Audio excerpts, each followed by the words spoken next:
A milestone in the fight against COVID-19. Half of U.S. adults have now received at least one vaccine dose, but coronavirus cases continue to climb across the country and here at home. Thanks for joining us at 6:30. I'm Rachel Carden. And I'm Max McGee. Health officials warning people to not let their guard down, even as Maryland rolls out COVID vaccines.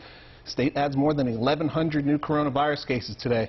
17 more people have died from the virus, and hospitalizations also up. WJZ is live tonight in Federal Hill. Rachel Menitoff explains what city officials believe is causing that uptick. Rachel? Rachel and Max, good evening. The health commissioner here says that COVID cases are trending younger, and the reason for the uptick is COVID fatigue, more people going out and socializing, and also the COVID variants.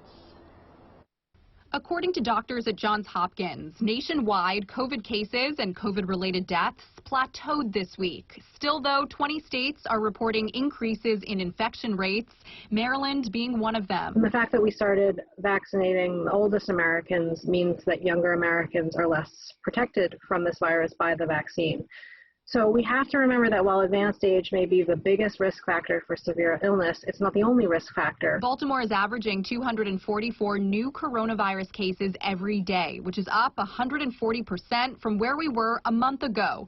And young people seem to be most susceptible. There's significantly increased mobility.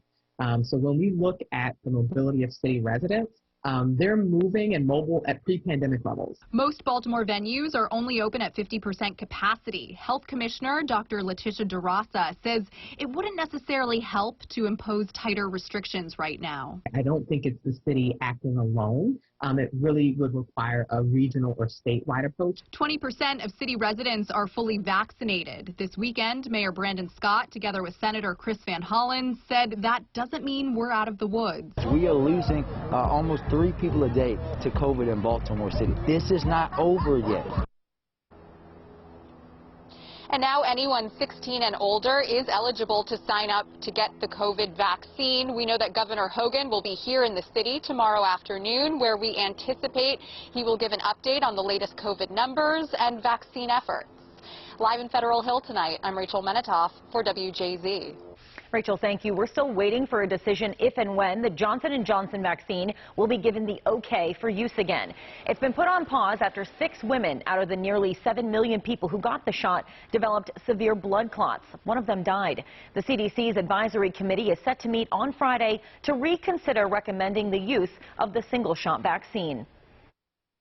Now, I don't want to get ahead of the CDC and the FDA and the advisory committee, but I would imagine that what we will see is that it would come back, and it would come back in some sort of either warning or restriction. Dr. Fauci says he hopes a decision will be made on Friday one way or another. He worries the longer it takes, the more likely it is some Americans will decide against getting any vaccine shot at all.